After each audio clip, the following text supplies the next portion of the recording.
vamos a empezar. Tenemos aquí un poco la agenda del día de hoy. Introducción, un poco acerca de las ciudades sostenibles, algunas estadísticas que es importante tenerlas en cuenta, los pasos que se han propuesto en sí para crear como que una vecindad sostenible, algunos casos de estudio, las normativas que se utilizan, por qué se las considera ciudades inteligentes, cuál es la definición de inteligente, otros casos de estudios adicionales y finalizando. Ya, empezará mi compañero. Listo, chicos, yo inicio. Bueno, antes un poco de hablar sobre ciudades inteligentes, vamos a como que enlistar qué tipos de problemas se han identificado de las ciudades que ya, o sea, qué problemas ya tienen las ciudades y a partir de eso, por qué nace la idea de crear ciudades inteligentes y sostenibles. Un poco, bueno, las ciudades actualmente son habitadas por alrededor de 3.500 millones de habitantes y se espera de que para el año 2030 este número llegue a los 5.000. Esto no necesariamente por crecimiento poblacional, sino también porque las ciudades se convierten en focos de oportunidades, entonces la gente emigra internamente a sus capitales o ciudades que consideren que tienen más oportunidades. Esta inmigración hace de que exista una presión sobre búsqueda de terrenos, de expansión de terrenos urbanos, y eso hace de que en las próximas décadas el 95% de las ciudades crezcan, se dupliquen su tamaño. Un poco otro problema que tienen las ciudades es de que solamente ocupan el 3% de la superficie de la Tierra y sin embargo representan el 60 u 80% del consumo de energía y de las emisiones. Esto no es solamente responsabilidad como ciudadanos, o sea, no es directamente lo que producen los ciudadanos. Ya veremos más adelante, Doménica nos va a poner estadísticas de qué va esta contaminación, pero también es porque dado que las ciudades se convierten en focos, las empresas también se instalan en las ciudades y todo tipo de industrias. Entonces, más que toda la contaminación viene por el lado industrial, pero los ciudadanos también contribuimos a esa contaminación. La rápida urbanización, obviamente, que demanda suministros de agua, de servicios de alcantarillado, afecta el entorno de vida y demanda servicios de salud pública.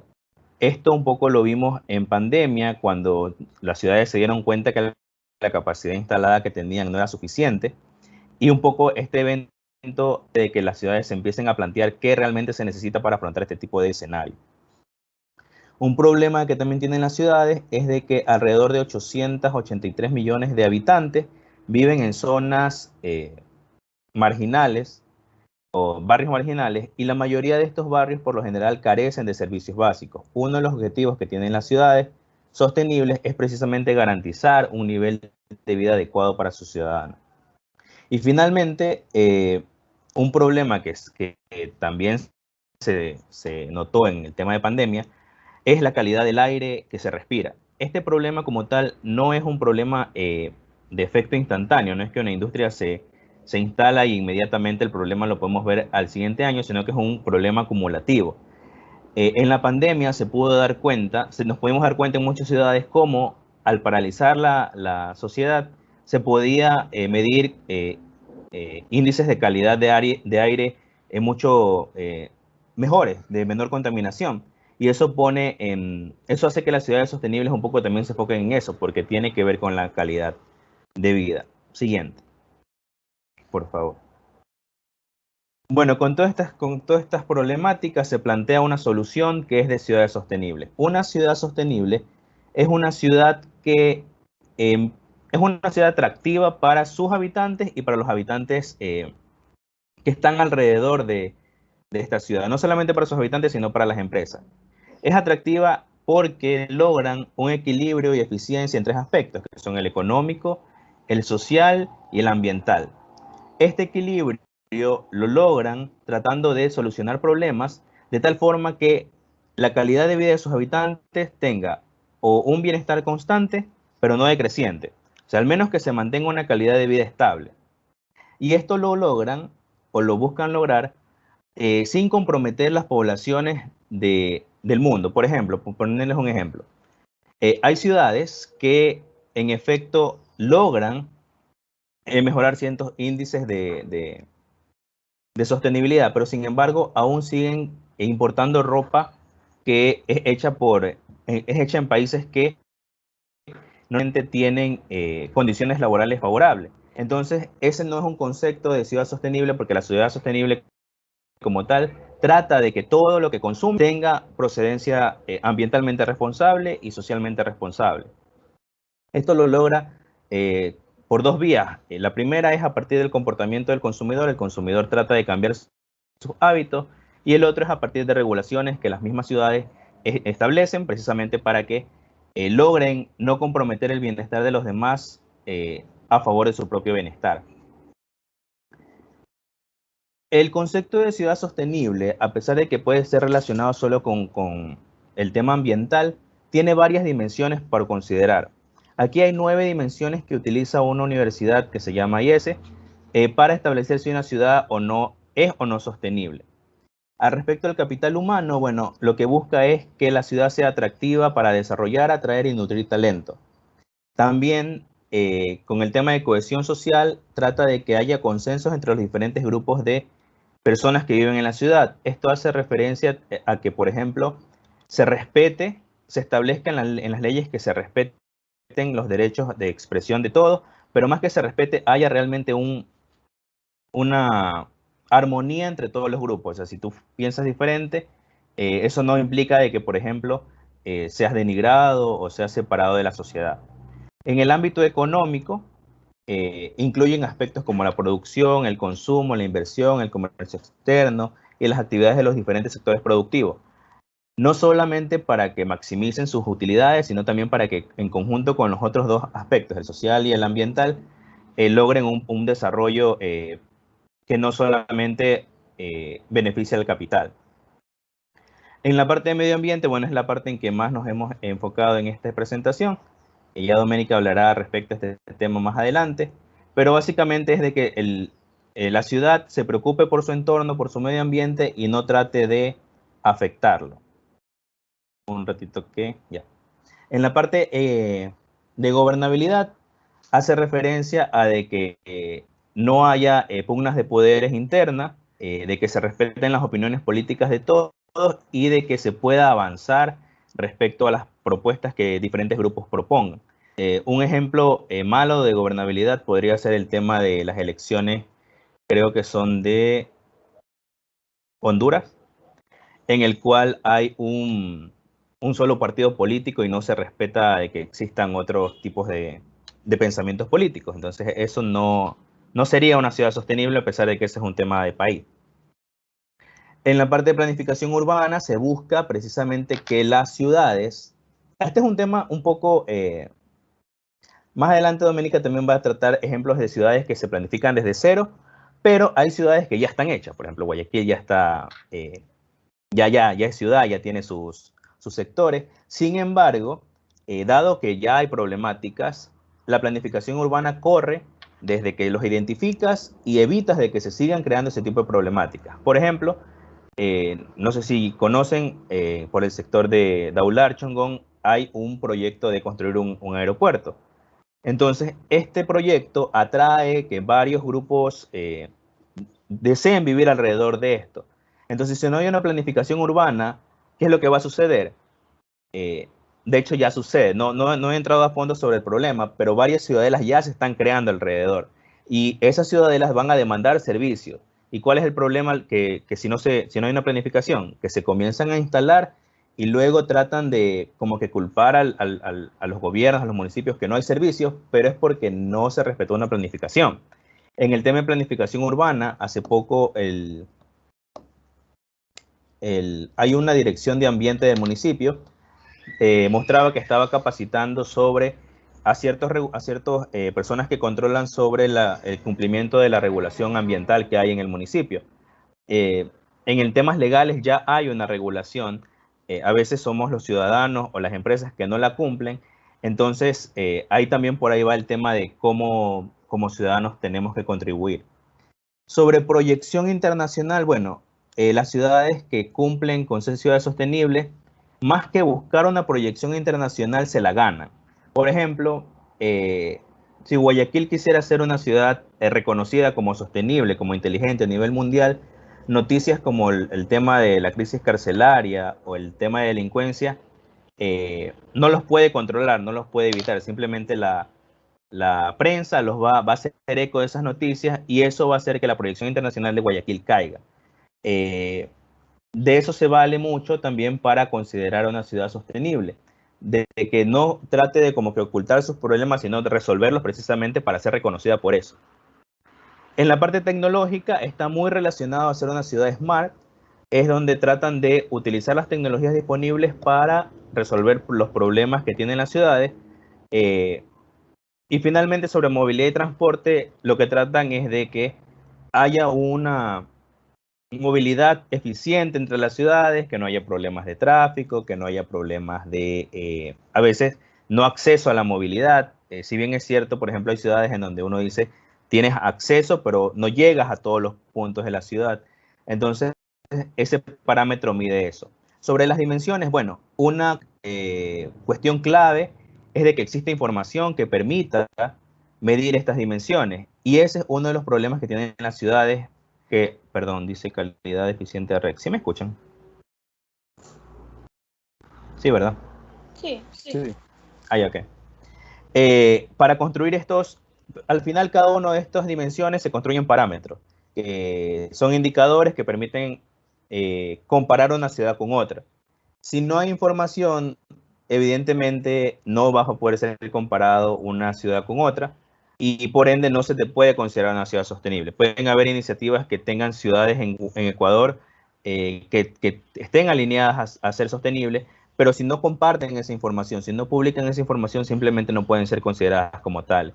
Y ahí las tecnologías juegan un factor clave, porque las tecnologías de información lo que permiten es recopilación de gran cantidad de información y también permite que sea accesible de tal forma que las personas puedan analizar esa información y definir si es o no una ciudad sostenible.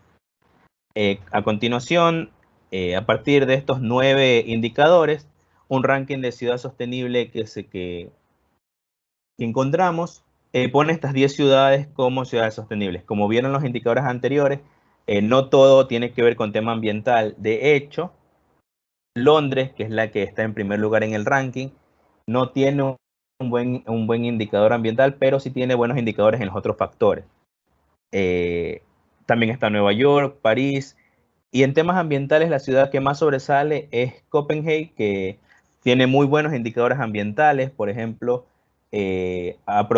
solamente el 24% de su población tiene autos, la mayoría de la población apuesta por las bicicletas y la misma administración de la ciudad apuesta por la construcción de ciclovías.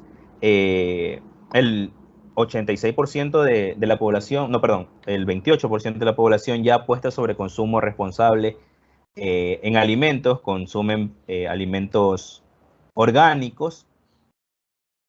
Y bueno, sobre los temas, ejemplos puntuales, por ejemplo, ya va a Doménica a hablar un poco sobre Nueva York, París, pero un dato que sí es interesante sobre el ranking de ciudades es que, bueno, no me acuerdo en qué posición, creo que el 99. También revisamos un indicador de en qué puesto se encuentra, de Guayaquil no encontramos, de Quito, y en temas era reforestación, De cantidad de árboles, de áreas verdes. cantidad de árboles, ubicado en un puesto 99. A continuación, Doménica, ya mismo regresó de nuevo, va a hablarles sobre un poco lo de eso. Bueno, como sabemos, el ODS número 11 justamente nos habla acerca de las ciudades y comunidades sostenibles. Este objetivo de desarrollo sostenible en sí tiene ciertas metas. Una de esas metas es asegurar las viviendas dignas.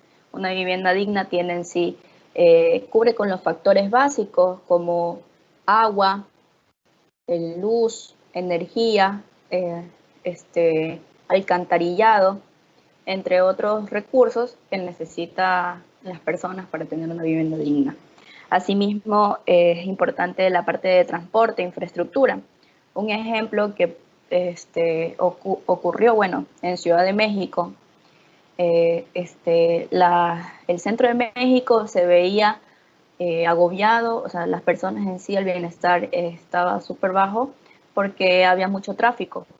Entonces, la Ciudad de México, de por sí, el centro de México estaba, no había esa posibilidad de transitar libremente. Habían embotellamientos. Entonces, se crearon varios proyectos, varias alianzas con empresas, de manera que se implementó ciertas cosas como en sí, por aquí los menciono, un tránsito rápido de Metrobús, convertir ciertas calles para que solo pasen peatones, de ahí remodelaron ciertos edificios y restauraron el centro histórico. Asimismo, extendieron las ciclovías. Entonces, ese es un ejemplo de cómo este tipo de ciudades apuestan por la sostenibilidad. Asimismo, una ciudad en sí debe ser segura, limpia, equitativa y permitir la movilidad, porque es súper necesario todas estas cosas. Permiten en sí el tejido social, que la gente pueda interrelacionarse y compartir espacios, además de realizar actividades físicas en parques y así, en espacios libres. Ya. Por ejemplo, para apostar un poco por la sostenibilidad, existe una empresa en Nueva York llamada Farm One.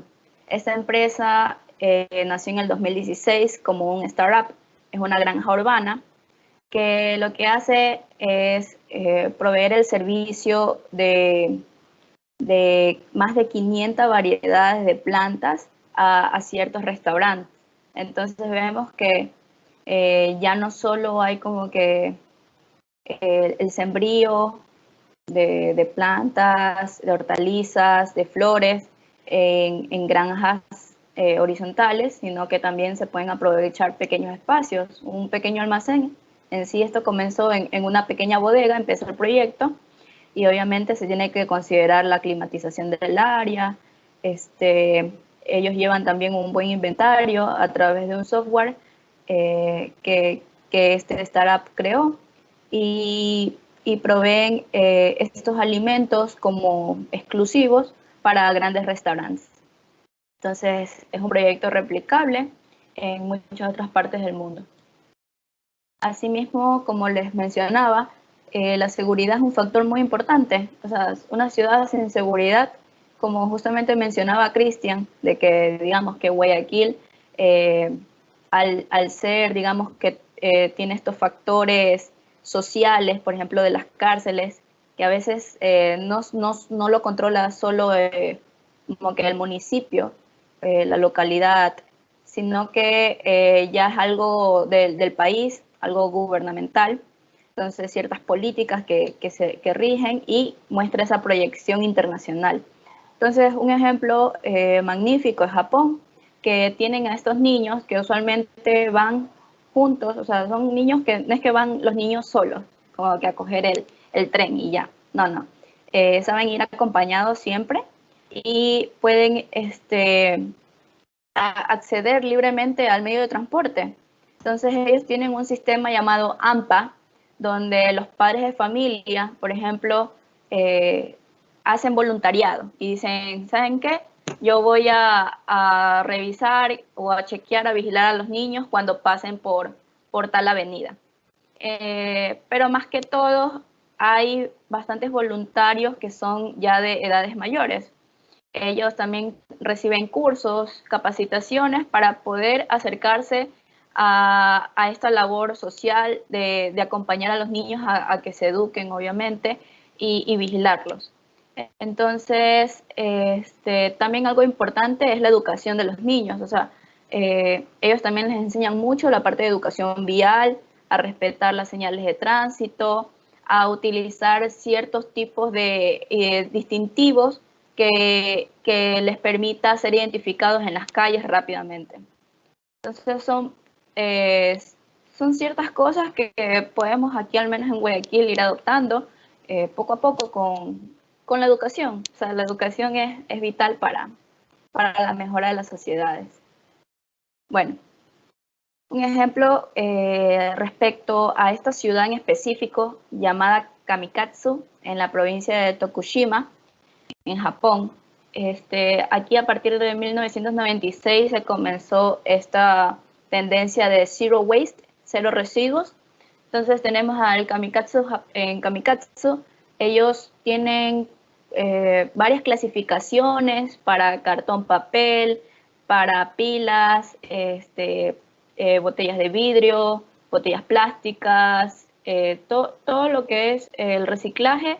Tienen varias categorías, como 46 categorías aproximadamente. Lo bueno de este ejemplo es que ellos realmente trabajan en comunidad.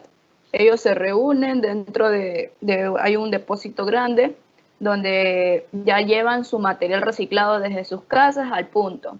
Y en verdad en Japón reciclan bastante. Lo único malo es que así mismo como ellos reciclan, también hay un consumo amplio, también un consumo bastante amplio, pero bueno, eso ya lo podríamos dejar para otra charla acerca de economía circular. Bien. Vamos a mostrarle también algunas estadísticas que son súper importantes. Primero, conocer un poco el mapa mundial y cómo lo distribuyen en regiones. Por ejemplo, aquí tenemos Norteamérica, acá tienen como distintivos Latinoamérica y el Caribe. Acá tenemos este color como naranja, Europa y Asia Central. También tenemos este color rosadito, el este asiático y el Pacífico, que cubre también Australia, China, Corea y así Filipinas.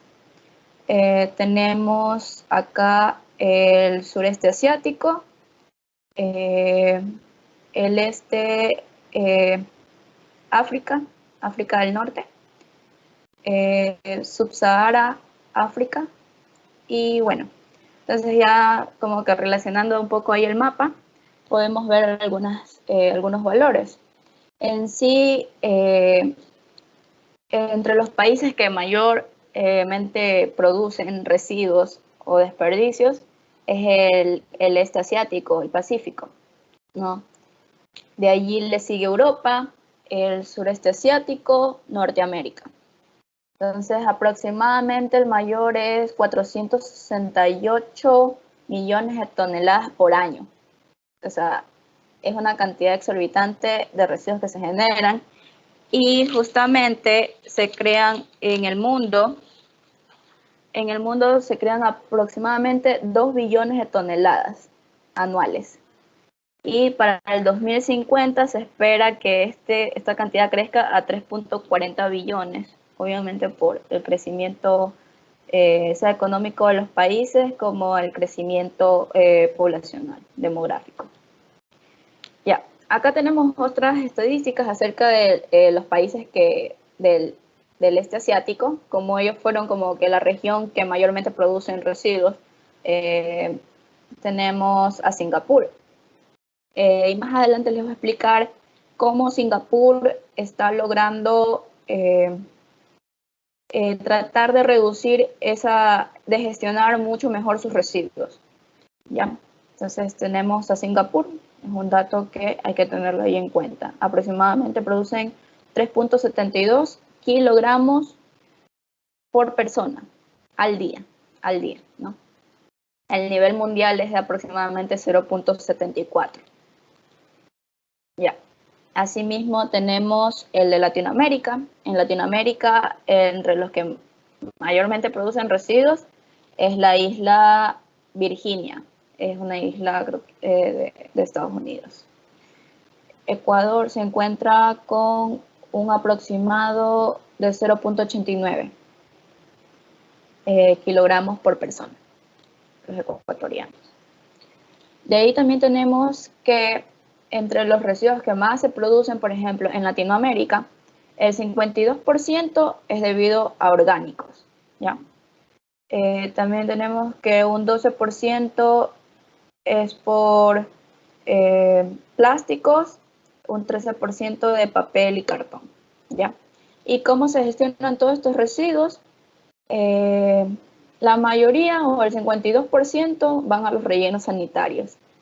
Entonces, eso hay que tener mucho en cuenta porque también, o sea, la mayor parte de nuestros desechos no son gestionados correctamente, sino que van ahí a un relleno sanitario, que al final eso como se degrada, se descompone, produce los lixiviados, esos lixiviados van al agua, porque se conectan a veces con los ríos al caer en los acuíferos.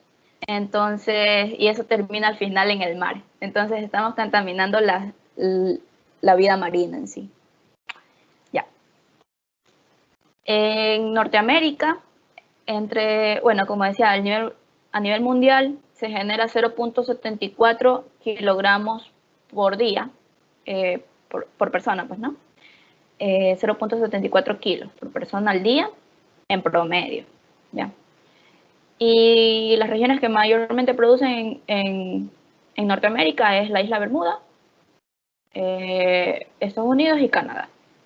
Ellos tienen un poco diferente el sistema. El 54.3 va a los rellenos sanitarios, un 33.3% va como reciclaje y el 12% se incinera, se lo quema.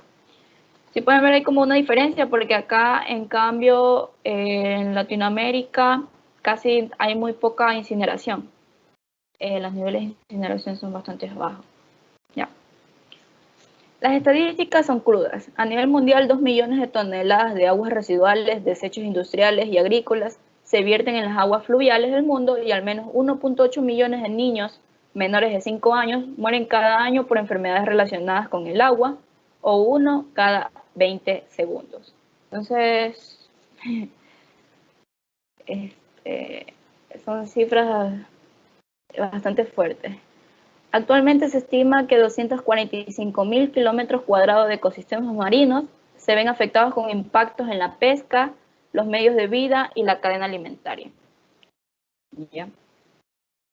Entonces, como vemos, el impacto del hombre es bastante fuerte en el mundo. Bueno, un caso de éxito. Les quiero mostrar un caso de éxito que es Corea del Sur respecto a estos sistemas de reciclaje, de gestión. Y como vimos en las dimensiones que mencionaba Cristian, una de las cosas es la gobernanza, la gobernabilidad, las políticas.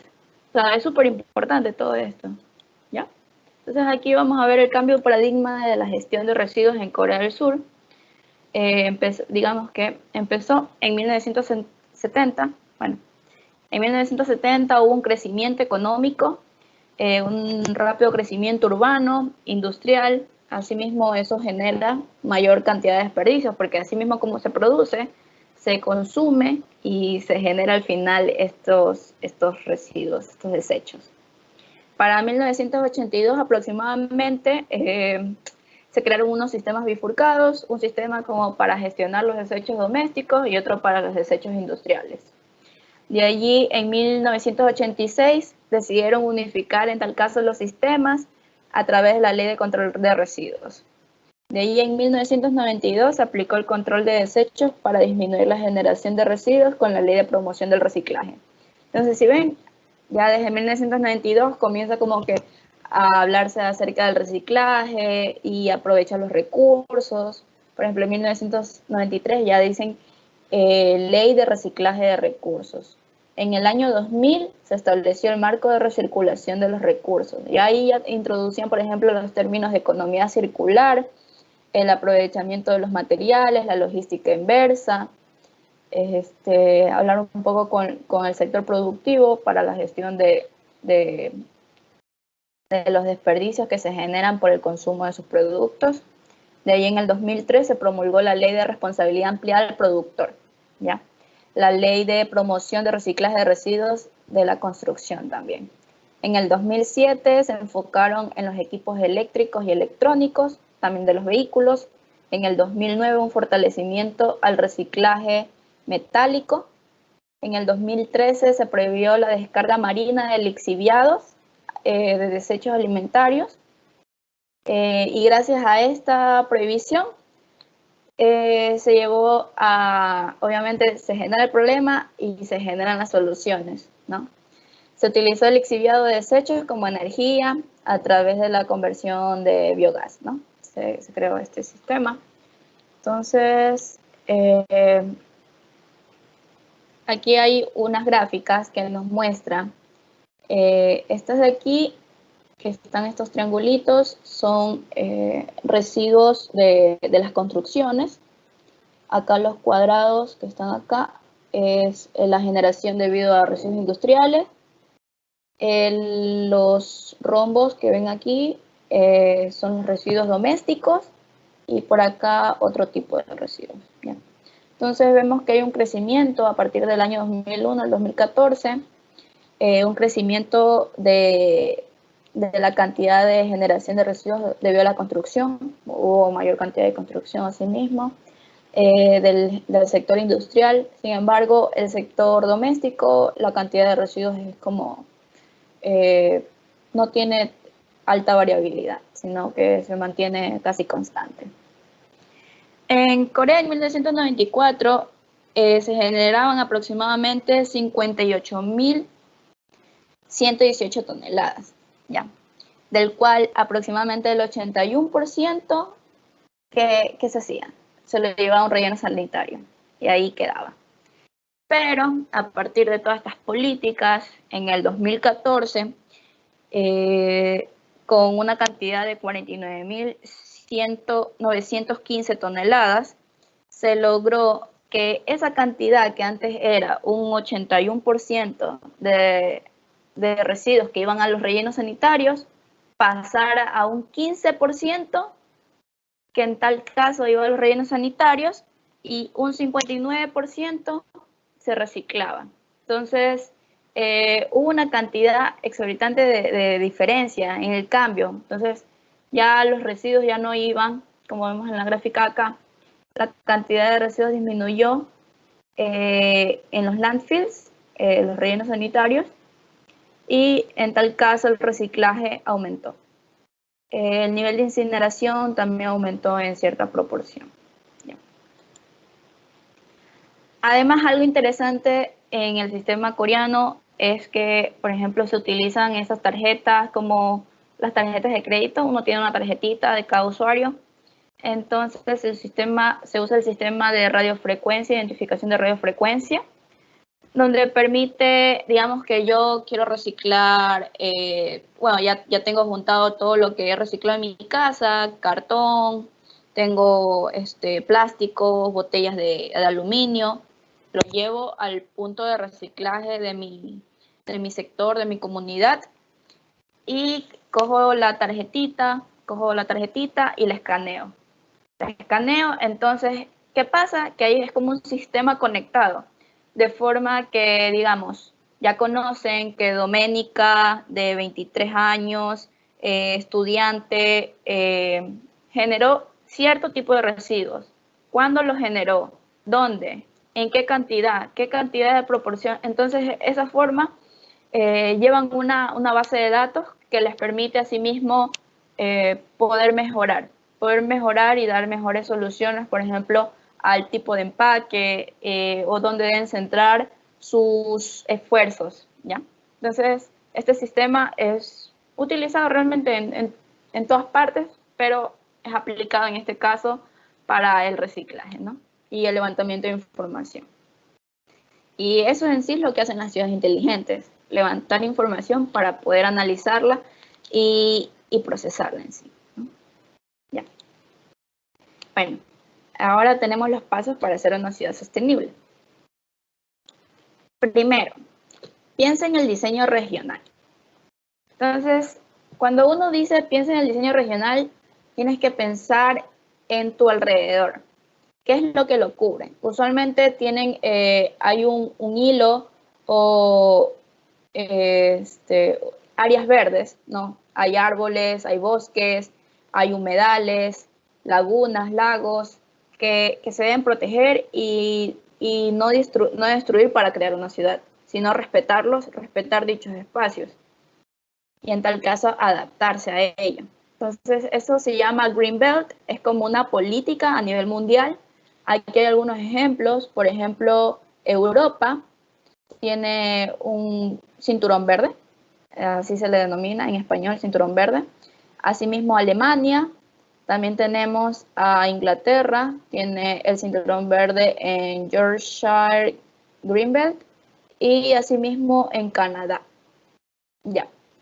Entonces esos son ejemplos donde se respeta ese diseño, o sea, se respetan los espacios.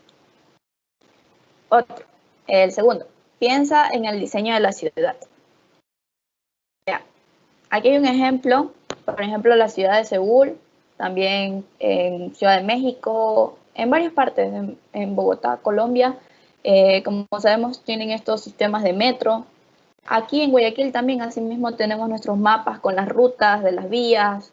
Esto lo que permite es conocer cómo es la conexión de la ciudad, cómo llegar de una infraestructura a otra, y eso es importante también al crear una ciudad. Mira, por ejemplo, en este caso ellos usan mucho los colores para representar las líneas y tienen los nombres de cada estación como para guiarse. Asimismo, el tercer punto es piensa en crear comunidades. ¿Cómo creas comunidad? Bueno, estableciendo estos espacios de recreación, por ejemplo, estableciendo estos espacios también para el parqueo de bicicletas, espacios para peatones, ciclistas, también estos parques lineales, ¿ya? El respeto de aquellos humedales que se encuentren cerca. Y ahí tenemos el cuarto punto, es desarrollo de agrupaciones residenciales, ¿ya? Un ejemplo maravilloso de planificación urbana es Barcelona, Barcelona en España. Aquí tenemos, por ejemplo, que tienen esta forma donde, como ven, estas áreas centrales les sirven muy bien como para la recreación y el buen vivir. Ya. Aquí también menciona, siempre deben contar con estos corredores, tanto para peatones como para ciclistas. Quinto, piensa en una vivienda eficiente. No necesariamente se necesita una vivienda tan grande, sino un espacio que te permita obviamente vivir una vida digna con los recursos y además aprovechar correctamente los espacios. Sexto, piensa en la conservación energética.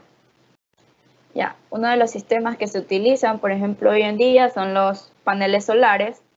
Esto de aquí, como menciona, máximo confort, alta eficiencia, ahorro económico, respetuoso con el medio ambiente, limpio y saludable. Además de que, por ejemplo, en este caso, te permite mantener estos sistemas de calefacción, por ejemplo, en el agua caliente que a veces se pasan a través de los pisos, como para que el piso se mantenga caliente. Así se aplica en estos países que tienen estas estaciones frías. El 7. Piensa en la conservación de la tierra y sus recursos. Aquí hay un ejemplo de permacultura. La permacultura en sí habla mucho de la comunidad y el buen vivir, compartir estos recursos, tener tus huertos urbanos, utilizar de la manera más eficiente las tierras para producir tus hortalizas y compartir con la comunidad. Entonces, este es un ejemplo. Octavo, piensa en la conservación del agua. Uno de los lugares donde mayor agua se utiliza en nuestras casas es el baño. Y mientras mayor número de personas obviamente habiten en él, mayor consumo de agua. Asimismo, se ha creado una nueva tendencia que hace muchos años ya se usaba en sí estos baños secos, donde se utiliza el aserrín para tapar la materia fecal o estos baños aquí también, donde tienen el lavamanos justamente encima de donde es el reservorio de agua para las tazas. Asimismo, sirven para tratar de utilizar mejor este recurso. Ya, noveno, piensen en mantener una buena calidad del aire.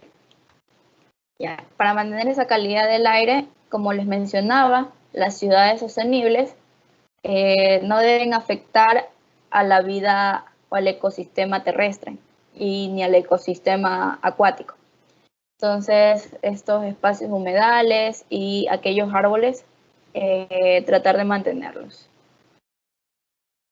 Ya. Como les mencionaba anteriormente, en el este asiático, este país, Singapur, es uno de los países que mayormente producen residuos, ¿no?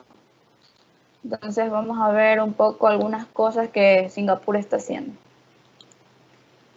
Ya, uno de ellos es la apuesta por infraestructura verde. Hay muchos casos de estudio donde hablan de integrar plantas, árboles, especies dentro de los edificios para mejorar los niveles reducir los niveles de CO2 que se encuentran en el ambiente y mejorar la calidad de aire de las ciudades. Además de un mayor acercamiento de las personas hacia estos recursos, de forma que cuando más te relacionas o te involucras, mejor puedes protegerlos porque tienes mayor conocimiento o te interesa mucho más. De allí, otras cosas que está haciendo Singapur, como les mencionaba, que generan grandes cantidades de residuos por día. En el 2019 se gestionaron 7.2 toneladas de basura. Ellos tienen una infraestructura que les permite la incineración de la basura. Entonces ellos lo que hacen es incinerar estas grandes cantidades de desechos y lo aprovechan para crear energía y asimismo lo convierten en cenizas. Estas cenizas, como ven aquí en este camión, la transportan como que del sector, como que la ciudad, hacia un islote. Tienen como una isla donde está el centro de operaciones y se manejan a través de estas barcazas que llevan las cenizas y bueno, se las tiran en los ríos. Sin embargo, a pesar de que uno diría, bueno, están contaminando los cuerpos de agua, pues no. Realmente se han hecho análisis y estudios de calidad de agua y el nivel es bastante bueno porque igual se hace un proceso con este material. Además que existen manglares muy cerca y a pesar de esta generación, los manglares se mantienen saludables. Entonces, esta es una de las alternativas que ha tomado la ciudad de Singapur para poder procesar todo el país, perdón, para poder procesar sus desechos. Ya. Hay una normativa justamente de la ISO, la Organización de Estandarización Internacional, acerca de infraestructura y comunidades inteligentes. Aquí está la normativa, es la ISO 37161 de infraestructuras y comunidades inteligentes. Entre sus objetivos tienen mejorar el estado de la ciudad, disminuir la carga ambiental, realizar instalaciones de transporte basadas en la planificación concreta, preservar, mejorar los recursos escénicos, estéticos, históricos, comunitarios y ambientales. Entonces, en caso de que ustedes realicen algún proyecto alineado a las ciudades sostenibles tienen que tomar en cuenta este reglamento internacional que comprende en el capítulo 4 y 6 todas estas políticas a implementar, ¿no? Habla bastante del transporte también, de la infraestructura de las plataformas multimodales. Plataformas multimodales por la conexión. Ya. Bueno, rápidamente vemos aquí también existe una página llamada Hoxie. Esta página te permite comparar distintas ciudades. Por ejemplo, estuvimos comparando ciudades como Corea, de Seúl con Quito. Y bueno, Quito ganaba en espacios verdes. Esta herramienta de aquí es súper interesante, te permite ver aquellos lugares donde hay mayor cantidad de espacios verdes respecto a la ciudad. Entonces, uno de esos ejemplos y que estaba en primer lugar, al menos en la página, era Charlotte en Estados Unidos. ¿Ya? Eso, por si la quieren revisar, se llama Hoxie. Está súper chévere la página. Ya. Ahora les voy a mencionar algunos ejemplos de ciudades que se están creando hoy en día acerca de las ciudades sostenibles. Hay varios ejemplos. Uno de esos es Yuzhou en China.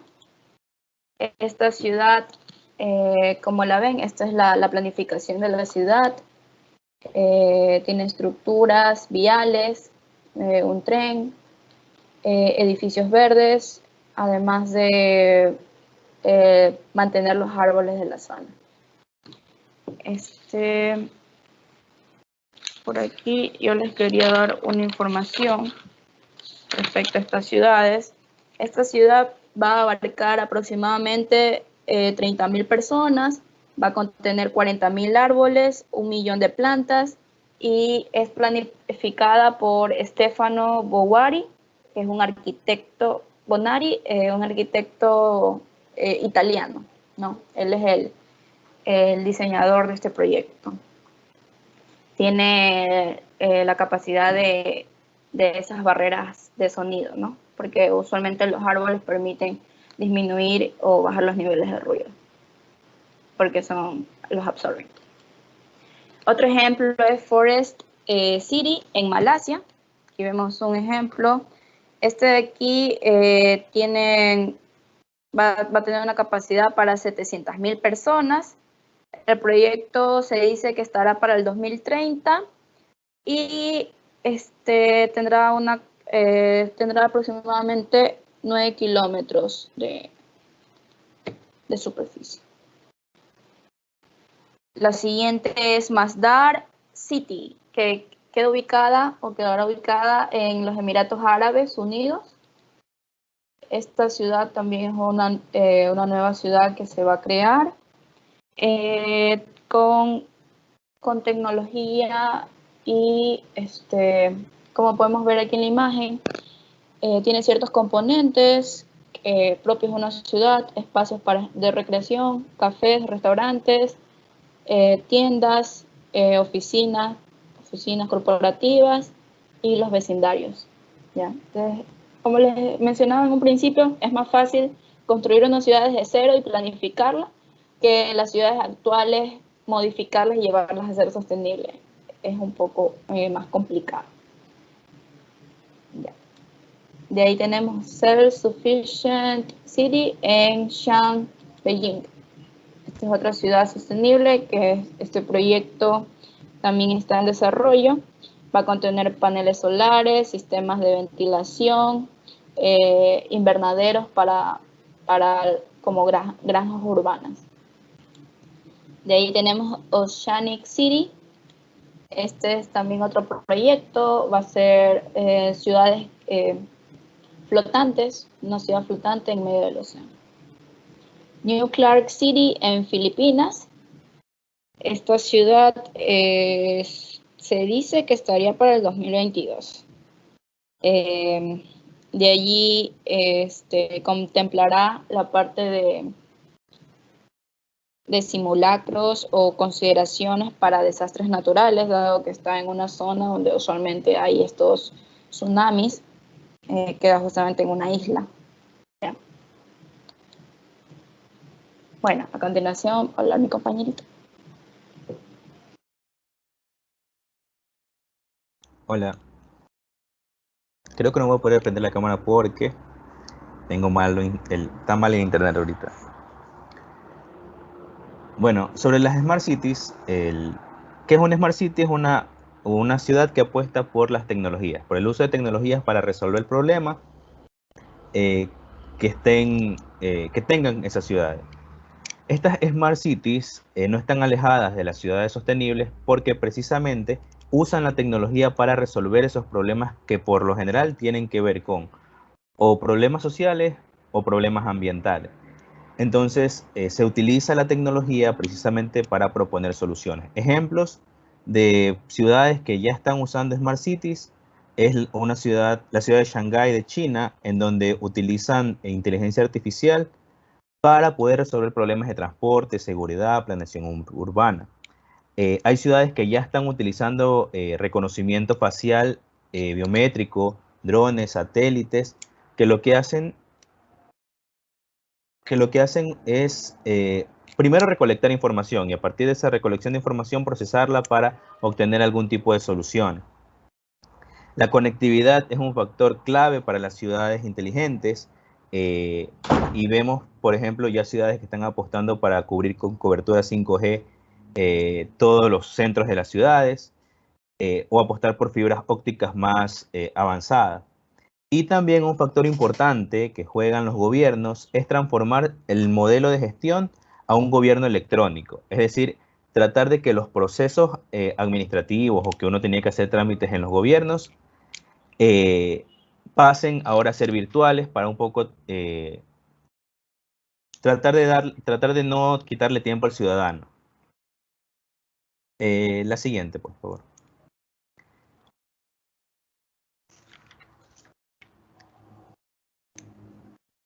Bueno, entonces en Ecuador, un caso que vimos que trabajan en un punto sobre el tema de transporte y movilización es la ciudad de Cuenca.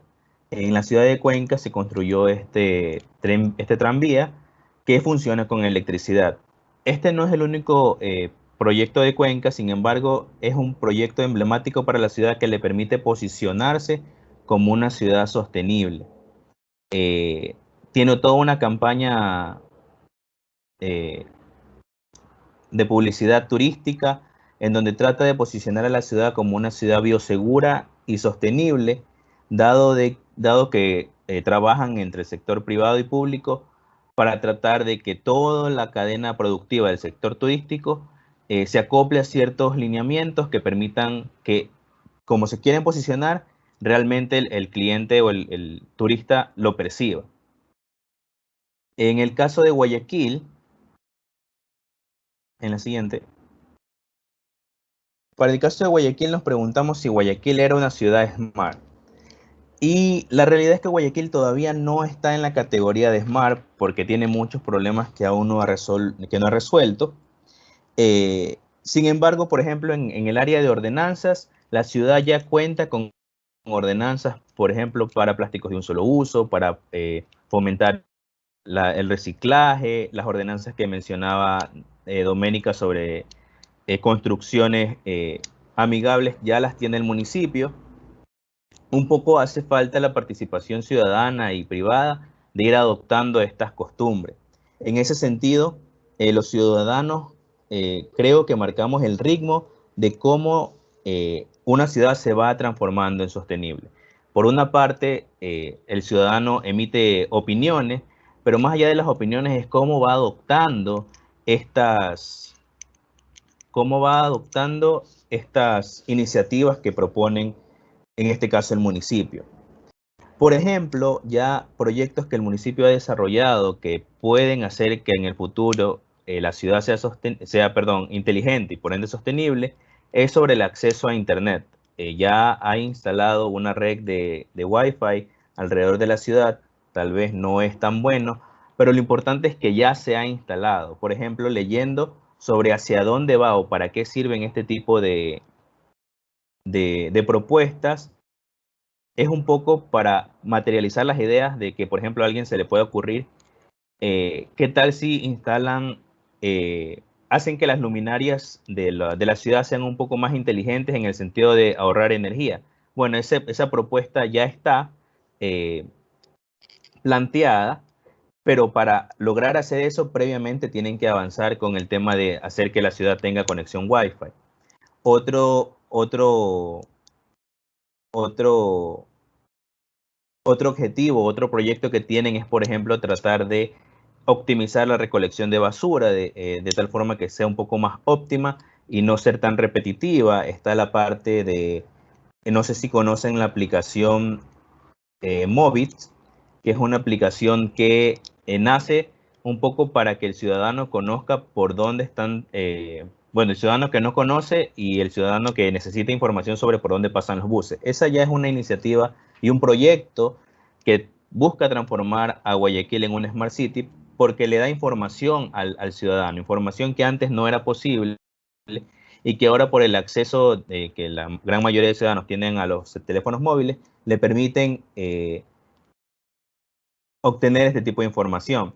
Tenemos también el tema de las cámaras de seguridad que están interconectadas por el sistema de 911, que si bien es es más una iniciativa de tipo nacional, el municipio tiene también su colaboración con este tipo de iniciativa. En el tema ambiental, bueno, y aquí va un poco relacionado sobre cómo el ciudadano marca el ritmo de que una ciudad se convierta en sostenible, es cuando un gobierno propone una alternativa de solución y cómo el ciudadano adquiere esta alternativa. Por ejemplo, hace poco vi que hay una propuesta para reforestar en ciertos bosques de Guayaquil. Entonces ya está la alternativa. O sea, el ciudadano tiene que tomarla y participar porque si no le está diciendo al municipio, este tema no me es relevante. Obviamente que hay varios factores que hacen de que uno participe o no de una alternativa, pero si un tomador de decisiones no ve que la solución está siendo tomada por la ciudadanía, simplemente no le va a dar la importancia que merece la solución. Como veíamos lo del Greenbelt, que era prácticamente no dañar las zonas que ya están de zonas verdes de la ciudad. Por ejemplo, tenemos Cerro Blanco, está Cerro Paraíso, que son zonas ya verdes de Guayaquil. No solamente basta con decir no quiero que las tales, sino un poco participar de las iniciativas que se proponen para